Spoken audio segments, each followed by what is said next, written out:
ዮኒ ምንድነው? እንዴት ነው ወንድሜ? አምሮብኛል አይደል? አዎ አምሮብሃል፣ ግን ቀስ ብለህ ነዳ። እሺ እሺ። ወደ ሌላ ነው እንደዚህ የሚሯሯጥ? ሚስቱ ዛሬ ከአረብ ሀገር ትመጣለች። ለአረብ ሀገር ሴት ነው እንደዚህ የሚሆነው? ለምርጫው ቦታ መስጠት ነው። አታይም እንዴ? መኪና ገዝተለታለች። ለእናንተ ለቤተሰቦቹ አያዝንም? ገና ለገና አንድ ቆርቆሮ ገዛችልኝ ብሎ የማዳም ቅመም።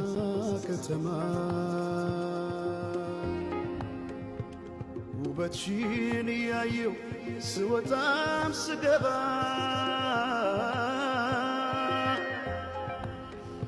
እኔ ነኝ ልበለውና ህልሙንና ደስታውን ልንጠቀው ወይስ የቀረኝ ማንን ገድዬ ተስፋ ብቻ ሆኜ ልቅርበት? ሄሎ መርያም፣ ምን ሆና ነው እስካሁን አልመጣችም? ዮናስ፣ ይቅርታ እንዴ ስልክ እያወራሁ ነው።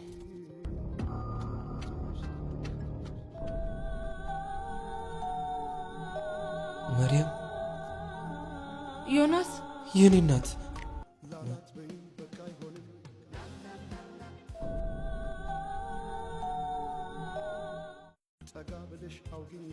ለምንድን ነው ያሸሽኝ? መሪማ ዮኒ ያልዋሸውም። እንዲህ መሆኔን ነግሬህ ብታወኝ ስቃይን እጥፍ ማድረግ ነው። በጣም ከባድ ነገር እኮ ነው። እኔ አንቺ ገንዘብ ይዘሽ መተሽ ህይወታችንን እንቀይራለን እንላለሁ፣ አንቺ እጅሽን አተሽ ትመጫለሽ። ዮኒ ብዙ ጊዜ ራሴን ላጠፋ ሞክሬያለሁ፣ ግን ዛሬ ላይ ለመቆየት አንተን ተስፋ አድርጌ ነው። ይሄን ነገር መቀበል ይከብደኛል። እግዚአብሔር ከአንቺ ጋር ይሁን። ተስፋ እንዳትቆርጭ ዮኒ። አንድ የነበረኝን ፋኑስ አጠፋብኝ። ሌላ ፋኑስሽን የሚያበራልሽ ሰው ፈልጊ።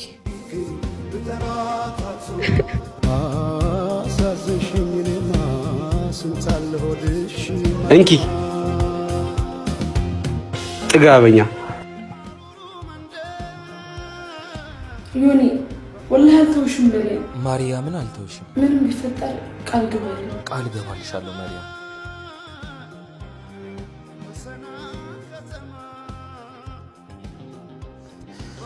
መርያም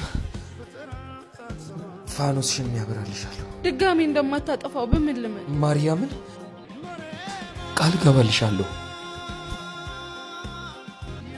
አልሐምዱሊላህ ጌታዬ።